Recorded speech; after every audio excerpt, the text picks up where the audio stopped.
terjadi di tengah bentang, ini besarannya adalah 1/8 QL kuadrat. Ya. Nah, tadi caranya gimana dapat 1/8 QL kuadrat? Ya, tetap dari analisa struktur statis tertentu ya, caranya hampir mirip dengan yang point load. Ya, adik-adik perlu mencari RAP dulu ya, RAP dulu, baru nanti dikalikan dengan lengannya berapa.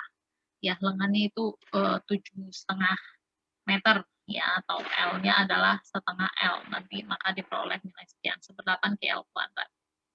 Oke, dari sini ya kita inputkan nilai Q dan nilai L-nya akan diperoleh momen maksimum sebesar 140,625 kN.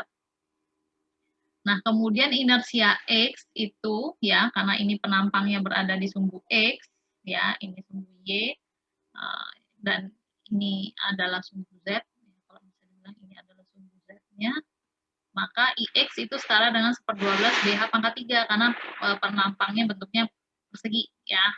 Nah, akan kita peroleh nilai 0,0054 meter pangkat 4. Nah, kemudian W-nya itu akan sama dengan 1/6 B kali H pangkat 2, akan diperoleh nilai 0,018 meter pangkat 3. Nah, tegangan ya, tegangan itu adalah fungsi daripada momen dikalikan Y dikalikan dengan IX.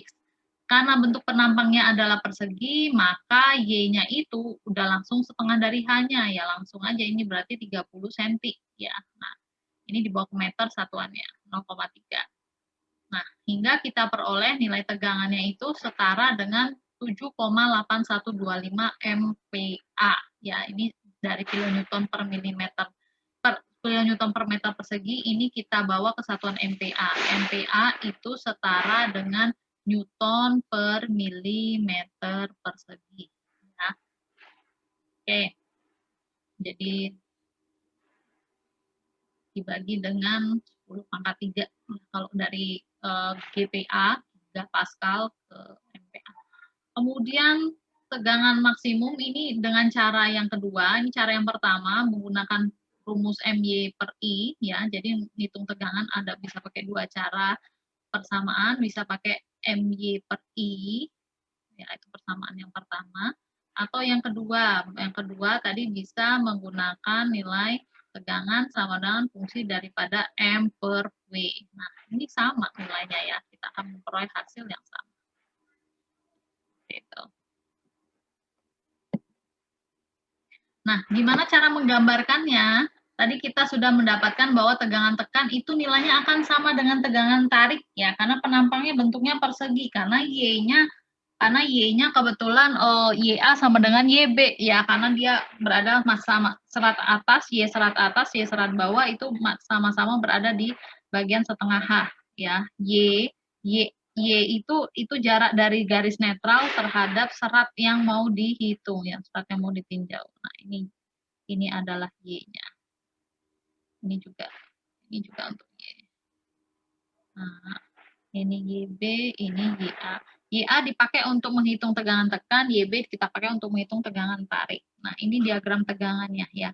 Semakin besar, nilai yang terbesar itu berada di sisi paling atas terluar tekan, 7,8125, dan bagian tarik itu berada di sisi terluar bagian bawah, ya, daerah tarik. Kalau ini dari potongan baloknya, ini dari gambar potongan penampang. Untuk menyederhanakan penggambaran ya, potongan balok itu sebaiknya dihapus ya. Kita menggunakan potongan penampang balok saja seperti apa ya, ini penggambarannya. Kemudian perhatikan arah tegangan untuk membedakan tegangan tarik dan tekan. Ya, sekali lagi untuk membedakan serat ini mengalami tarik apa tekan ya, artinya kalau tekan itu dia dorong, seperti mendorong arah panahnya ke sini, dia akan mendorong penampang ya, dia menekan. Nah, sedangkan tarik itu bentuk arahnya adalah ke kanan seperti ini, dia seperti menarik penampang keluar ya. Jadi hati-hati nanti pada saat penggambaran ya, mana serat yang mengalami tarik, mana serat yang mengalami tekan. Atau untuk mempermudah ya adik-adik jaga-jaga bahwa tekan itu minus ya, ini ditulisin minus seperti ini, kemudian yang tarik dijadikan plus. Nah, ini untuk membedakan, oh berarti yang atas ini tarik, yang atas ini desak karena nilainya minus, yang bawah ini plus berarti dia tarik, ya, seperti itu. Oke, nah kalau tadi di analisa strukturnya masih simple ya, bentuknya simple beam dengan beban terbagi merata biasa. Nah, sekarang coba kita hitung untuk analisa struktur ya, balok struktur yang ada cantilevernya ya, yang ada cantilevernya. Nah, balok ini memiliki panjang total dari ujung, ini saya bisa notasikan sebagai A aksen saja ya untuk mempermudah. A aksen, di sini ada B aksen.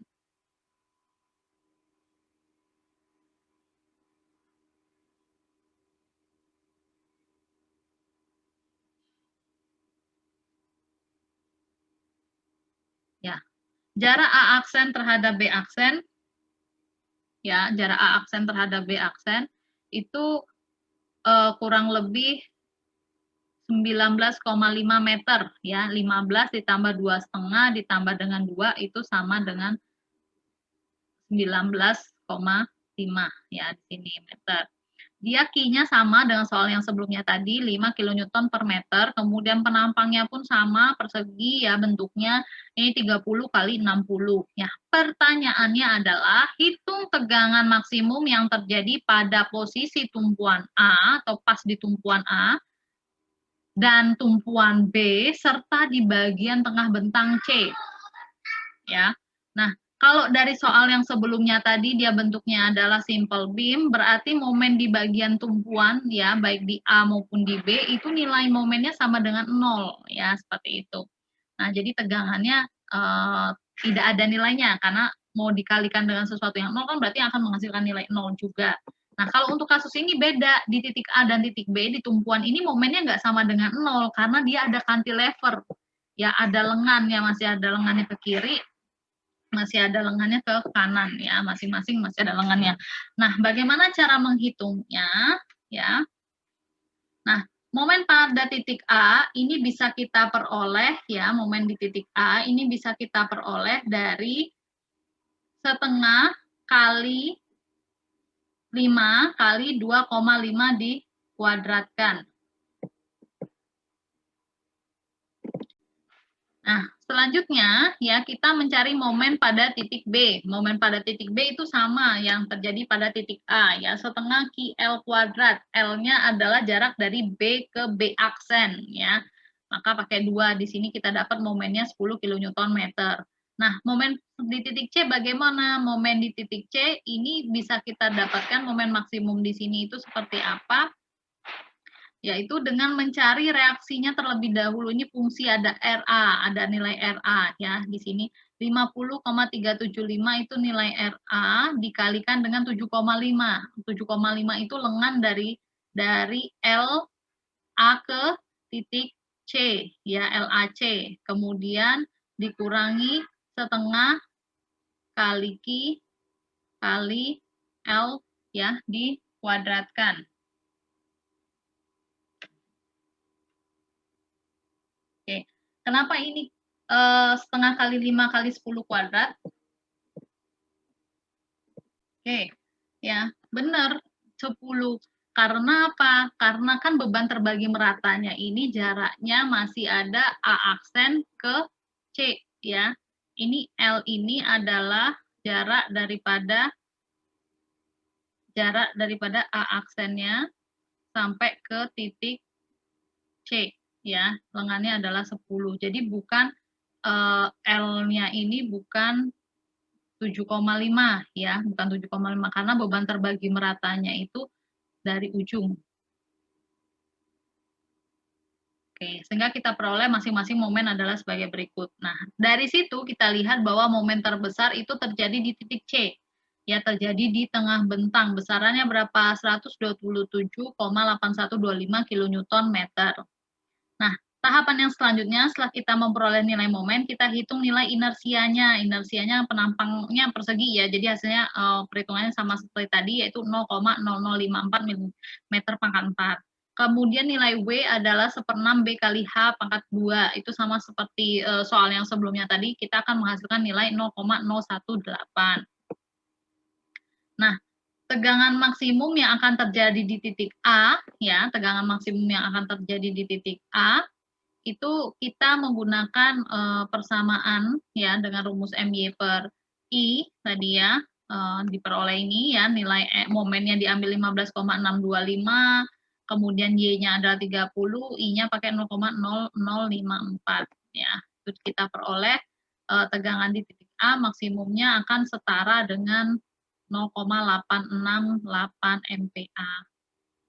Nah, sedangkan tegangan di titik B itu akan terjadi 0,5 dan tegangan di titik C itu akan terjadi 7. Nah, dari sini apa? Berarti semakin besar nilai momen, maka tegangannya pun akan semakin besar nilainya ya. Memang tadi momen di titik C itu paling besar nilainya 127.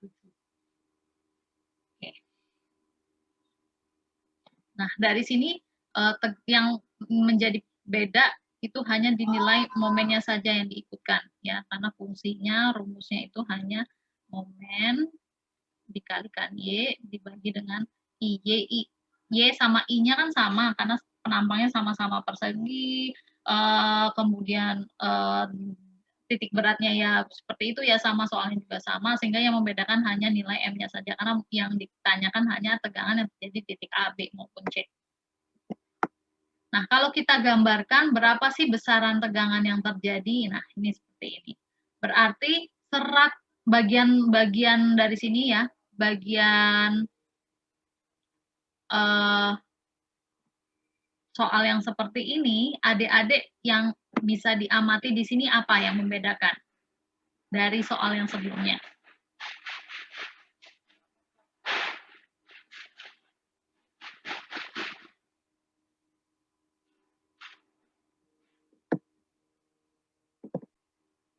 Nah, belum tahu Bu. Kalau masih ingat mungkin struktur cantilever ya, struktur cantilever ya ada jepit seperti itu. Momen terbesarnya terjadi di mana?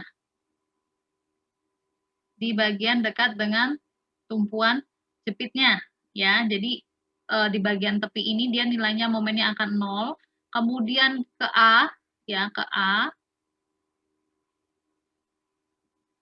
A ini dia mau. Nah, ke A ini dia akan naik ya, kemudian ke C dia akan plus, ke B dia akan minus kembali. Nah, ke B dia akan minus kembali, kemudian dia akan bernilai 0. Nah, seperti itu. Nah, di daerah ini kan strukturnya cantilever, yaitu struktur yang terjepit, ya seperti ini ya, struktur terjepit atau struktur cantilever, itu dia akan mengalami momen negatif, bukan momen positif. Jadi kalau adik-adik coba tangannya, telapak tangannya, itu bagian putih adik-adik arahkan ke arah atas, ya. Bagian putih adik-adik arahkan ke atas, bisa dicoba ini bagian putih diarahkan ke atas. Kemudian jari telunjuk kalian yang di dekat ujung tempat kita biasanya mengusap HP, main handphone itu ya dekat kuku, itu adik-adik tekan pakai jari yang lainnya, pakai jari yang di tangan sebelah kiri, adik-adik tekan, maka apa yang adik-adik rasakan, bagian serat yang warna bagian telapak tangan yang berwarna putih itu akan tertarik, ya serat atasnya akan tertarik, sedangkan warna yang agak gelap dia tidak terasa bahwa itu kayak meregang, menarik, enggak. Justru yang mengalami tarik itu adalah serat yang bagian atas yang warna putih ini. Nah, itu adalah prinsip daripada struktur cantilever. Dengan kata lain bahwa adik-adik kita tidak bisa menyimpulkan secara langsung apakah oh pokoknya kalau di serat atas dia pasti mengalami tekan deh, serat bawah mengalami tarik, pasti seperti itu. Tidak. Jadi adik-adik harus lihat dulu kasusnya seperti apa. Nah, disinilah gunanya kita mempelajari analisa struktur terlebih dahulu dibandingkan dengan mekanika bahan. Ya, adik-adik harus mengetahui perilaku strukturnya seperti apa. Misalkan di sini dia, oh ternyata di tumpuan A ini dia mengalami tarik. Ya, serat ini mengalami tarik di sisi atas. Sedangkan di bagian C dia akan mengalami sisi tekan di bagian bawah. Ya, sisi tekan di bagian bawah. Sisi tarik di bagian bawah ya. Nah, di bagian B dia akan mengalami tarik kembali di sisi bagian atas karena strukturnya cantilever. Nah, sehingga kalau digambarkan ya A ya tariknya berada di sisi atas karena prinsip seperti jari tangan tadi ya, dia akan mengalami momen negatif. Kemudian, si C dia akan mengalami momen positif dan si B akan mengalami momen positif. Nah, kalau dari sini dari, tadi beam set sama beam smile ya, jadi kalau lendutannya ini bisa dibilang kalau bending moment bentuk lendutan dari bending moment-nya kalau cemberut, kalau momennya negatif, maka serat tariknya berada di sisi atas, ya. Ini beam set atau set beam ini serat tariknya akan berada di sisi atas, dia akan bernilai negatif, berarti tekannya berada di serat yang bawah. Nah, kalau dia lendutannya bentuknya seperti orang tersenyum, ya, seperti orang tersenyum, notasinya adalah positif, maka serat tariknya berada di sisi paling bawah, ya, sisi paling bawah dia akan mengalami tarik, sisi yang serat atasnya dia akan mengalami tekan, ya. Jadi dia bisa berkebalikan. Jadi lihat dulu bentuknya, dia sedih apa senang, bentuk lendutannya. Maka dari situ kamu bisa menggambarkan bentuk tegangan yang terjadi. Jadi tidak selalu bentuknya adalah seperti yang C. Jadi lihat dulu bentuk lendutannya, bentuk bending momennya, ya. Nah, dia bisa berubah jadi hal yang seperti kasus yang seperti ini.